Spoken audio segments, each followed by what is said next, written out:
Welcome back to CFB Nation. I am your host, Nino Brown. I got my co-host, Mr. Get It Done, aka Mr. D now. He's in the building. How we doing tonight? Not too bad, not too bad. Good solid week of football last week. So Oh yeah. Week 2 closed up. There was some big matches. But we're gonna talk today. You know the deal. When we're on the screen together, it's Devy Darlings. We're talking them young bucks in college football. This week, we talk about a guy that both of us have a lot of interest in. Feel could be one of the next big things, and that's going to be Texas A&M Aggies QB Conor Weigman, 6'2", 200 pounds. He was a 3-year starter at Bridgeland High School football team in Cypress, Texas. You know how they do it in Texas. Football out there is crazy. He turned a new high school into a winning program as soon as he arrived freshman year. He's a two-sport athlete. Played football and baseball. He was rated the 80th best prospect in the 2022 MLB draft. He was, like I said, he was scouted by MLB before he enrolled early at Texas A&M as a two-sport athlete. And at Bridgeland, he threw for almost 9,000 yards in his career there. It was 8,891 yards. Finished with 63% completion, and he rushed for a little over 2,000 yards total. Dino, talk to me about Weigman, and where he came out of high school and some of the things he did there.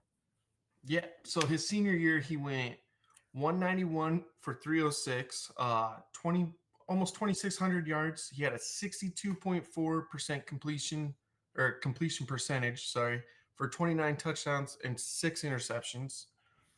He rushed 107 times for 754 yards, 9 touchdowns, and he had 7 yards per carry average, and he had 2 100-yard rushing games his senior year.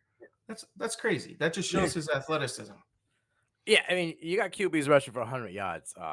That's a little wild. in Texas. Yeah, exactly. You know what I mean? Those D-line boys and edge rushers in Texas, they don't play, okay? Mhm. Those are big boys. They don't have to get after quarterback. So he's super athletic. Speaking about athleticism, before he even got to A&M, he played on the Armor All-Star game. And just recently, we've seen so many guys like Sakari Branch, Jackson Arnold, guys take off, right? And now, having a chance recently to perform on college football and do that thing. He was 6 for 14 for 77 yards. He did have a nice 20-yard run, RPO play where, there was an RPO play before that where he rolled out and he was able to find Chris Marshall, who unfortunately hasn't been able to keep his head together in the game of college football and going from school to school. But he showed his athleticism there in the RPO play. He also showed his athleticism on the 20-yard run up the right side of the field.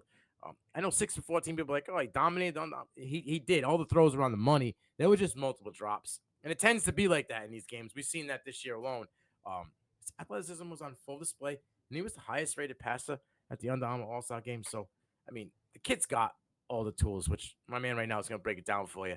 But he was able to, he performs on the biggest screen, right? He's cool under the lights, and he knows what he's doing. So take it away. Tell me about his attributes. Yeah, so some of the attributes I like about Connor is he's got a live arm.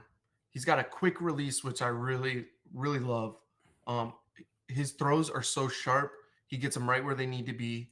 Um, he's got the arm strength to throw it deep, and it's a pretty deep ball.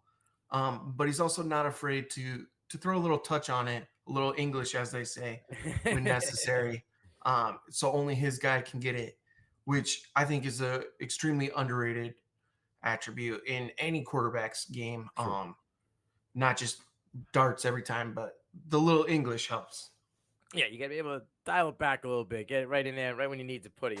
That's there's a guy out in Tennessee that could develop a little bit of touch. It would help him out, maybe in this year's draft. But I like about him, and the thing is like I said, we talked about his feet. He's mobile in the pocket enough to extend plays, right? He doesn't get like flash dance feet. No Kevin Bacon out there. He doesn't get nervous. He's not jiggling around, but he knows how to move smoothly in the pocket, and he can improve with his legs to play to eat up chunks of yards if he gets pushed out of the pocket. I mean, his first look is to, throw the ball downfield, but he's not afraid to take off. He goes through reads well, and he's not trying to stuff the first read. Like my man, they may say, at College Station, read one is the hot route, but he will come off the hot route to find something else if he sees a guy spying, if he's safety over the top. Uh, and he delivers the ball well from all platforms. Like I said, he can throw on the run. He's really good in the pocket. I just like his game all around. And these last two, years, he only started a little bit last year. A couple, I think it was like 4 or 5 starts, maybe 4 starts, 1 mop up duty. And then this year in 2 games, I think what we're talking about, we're starting to see come to fruition a little bit more each game that we're seeing. Yeah, so like you said, in 2022, he made 4 starts, including 1 mop up against South Carolina. He went 73 for 123, almost 900 yards and 8 touchdowns, and he rushed 27 times for 97 yards. But what really caught my eye is that week 8 last year against Ole Miss, when we saw what he could really be. He went 28 for 44, 338 in the air, almost a 64% completion and 4 touchdowns against a pretty solid Ole Miss defense. Yeah. His QBR was almost perfect, 158.2, just off barely. But then he kind of went the other way the next week. He went 14 for 36, 121, and a touchdown.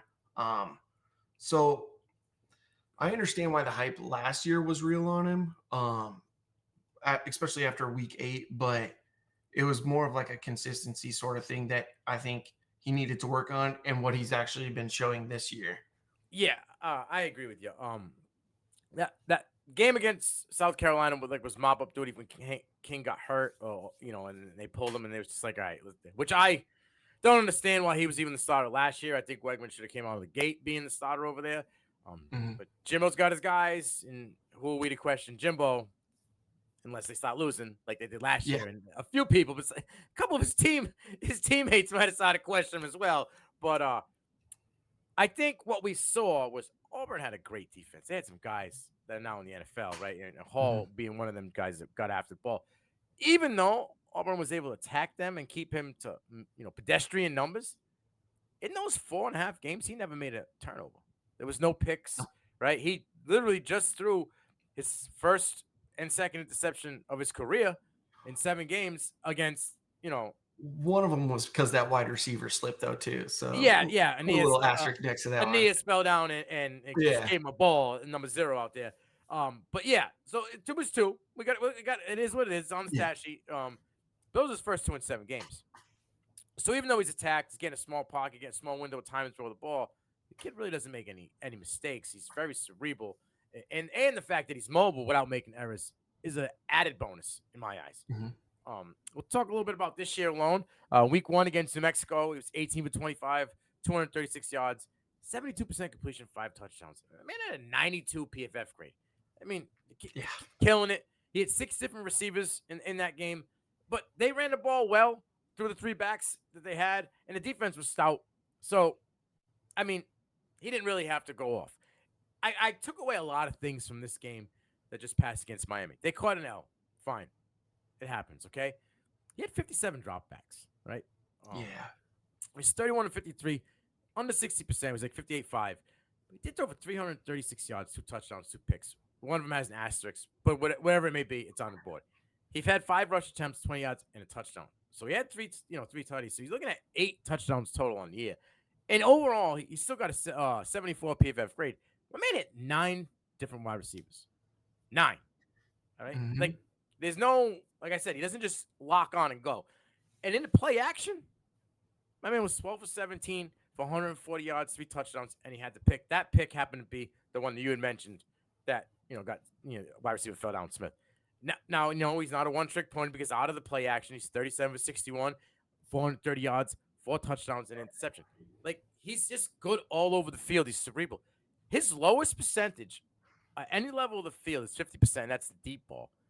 And the only side of the field, the left side deep, is the only side he has no completion so far in 2023. I don't really see much negative in his game.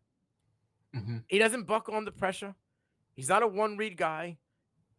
He can adjust at the line of scrimmage. I've seen, Leonard Taylor get itchy, who I could talk about where Leonard Taylor's been this year at all. He's kind of been an anomaly of what he was last year. But I seen Leonard Taylor you could see the motor revving and adjusting. He was kind of almost like giving that he was coming. And I saw Weigman check down, tell his lineman, yo, we're going to cheat this way. He's coming. And he was able to roll. He would roll away from the pressure. So he recognizes the pressure. He recognizes defense. He can read a defense. He's mobile. And as I start to go back, I seen some stupid things. He was Sam Darnold kind of compared to, Dak Prescott kind of compared to. For me, and I said it to KT around noon today, he looks to me like a guy that played a hell of a football career. Syracuse, went on to the Philadelphia Eagles, went to Super Bowls and a few NFC championships with the Eagles. He reminds me of the modern day Donovan McNabb. Yeah, I mean, I could see that.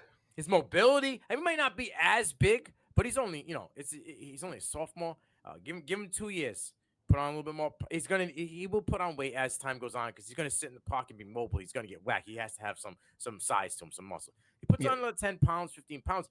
You're looking at a modern day Donovan McNabb. The kid's mobile, can throw on the run. He's not gonna be the guy to go out there and get 100. Yeah, McNabb did get 100-yard games, but he didn't need to. He was great when he would get those 40, 50-yard gains, just getting out of the pocket to extend plays. And then what happens? They cheat the safeties in, right? They stop putting linebackers in spy. And when he rolls out and they bite, he just destroys them. And we saw when Weigman had success in that first half, he was getting the Hurricanes on their toes, making them move, right? Making them commit to his mobility, because he extended the play on, I think, 2 or 3 third downs in that game against the U in the first quarter, where I was like, okay, because they had the lead. And me and KT later on in the night, we'll talk about what happened in that game. But they, his mobility kind of got those linebackers moving and got Cam Kitchens cheating. And we saw that early on. So I see a lot of similarities. Game, he's got a gun. McNabb had a cannon. We'll have to see how the career goes. But right now, that's the lane I'm rolling. What do you think? I like it. I have a comp that I'll tell you off stage just because of who it is. My question for you before we wrap up is 2025. Is he in the same tier draft wise as Cade and Drew? Yes. Or is he the tier below? Right now, for me, and everybody knows I'm a big Klubnik dude. I love Club. I think that this internal problems that aren't helping out his situation right now. But I have him dead nuts even with Klubnik. Okay, and so is that tier 1 like Cade, Drew, Connor? Yes, and then or all tier 1 and then everyone else. Okay, and then there's I think there's 2 guys in the next tier, and then it's everyone else. But I think the way Weigman has established himself, the way he kind of protects the ball, doesn't really make mistakes. He's cerebral. He looks like these guys, right? Like Alice kind of. Give me a couple more games of what Drew's been doing, and he might pull away into his own tier. He's starting to. There's a little bit of tearing of the paper on the sheet there. But if Weigman writes the ship, you know what I mean? It gets right back to that week 1 style and can get these close to 300-yard games. It'd be hard for me to not keep them close. You know what I'm saying? Mm-hmm. They're all in that kind of bucket. Me to my next question. Shoot. Yes, I'm not going to say Connor isn't talented, but is he a product of Petrino's offense? I think he's being able to take a step because of Petrino's offense, because we saw in 4 games with mediocrity, right? Mm-hmm. What he could do. And not, and like I said, what was big for me that I noticed, like, no mistakes. Freshmen going in there with kids that were quitting on that team, man. And he wasn't making mistakes. So we seen what he could do. We saw that he could throw the ball around against Ole Miss. That was without Bobby, right? Mm-hmm. And now we had Bobby. What Bobby did was Bobby accentuated his passing ability, and we saw that in this game. Because Weigman was the only gosh darn reason that they were even in this game after midway through the third quarter. Oh, absolutely. Yep. I would have to agree. Yeah, he's a product of it, a product that took a step. But the talent was there before Petrino. Petrino's shining up that gem, polishing that thing up nice. Okay. Yeah. No, I would have to agree. All right. Well, this was a great episode of Devy Darlings. We're going back to back with QBs. We just dropped that list of guys coming out. I think you're gonna like the next 4 weeks, 3 weeks, because this was the first one. It's gonna get spicy as we go on. We have a schedule. We don't release it as early because if the guy's popping, how you can't say he's could be a Devy Darling. He at that point is a Devy Darling. So we don't want to be those guys. We were trying to get ahead of the curve. Like it would be dumb for us to say that Shador Sanders would be a Devy Darling, right? Like at this point because he's already popped, right? So, but we got a couple guys coming up next week. This guy that I've been waiting to pop. He's flashed a little bit this year in the first 2 weeks. He seems to be getting a little bit more targets, a little expanding everything that he does offensively. That'd be Mizzou, wide receiver, athlete, special teams player, Luther Burden. I think next week's going to be an interesting one.